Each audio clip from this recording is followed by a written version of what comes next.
Tonight, an emotional last-minute plea from the mother of the late Capitol Police Officer Brian Sicknick. Usually I'm staying in the background, and I couldn't stay quiet anymore.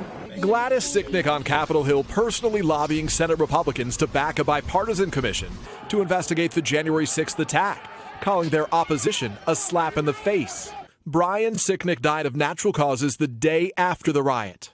This is supposed to uphold the Constitution, and right now I don't think they're doing it. 35 Republicans in the House joined Democrats to approve the commission. Tonight, President Biden in Ohio denounced Senate Republicans who oppose it.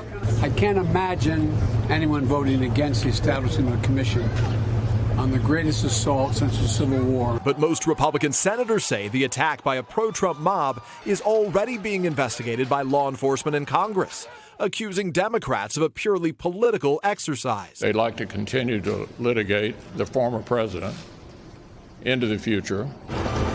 Then there's President Biden's trimmed-down $1.7 trillion infrastructure plan. Republicans have slammed his proposals as a tax and spending spree, their latest counteroffer today moving closer to $1 trillion, focused on roads, bridges, and public transit, and without the tax hikes President Biden is calling for. What makes them think we want to undo the tax reform that gave us the best economy of my lifetime? President Biden says he'll meet with Senate Republicans again next week. The White House set Memorial Day as a deadline for progress, and today the president warned negotiations need to end soon.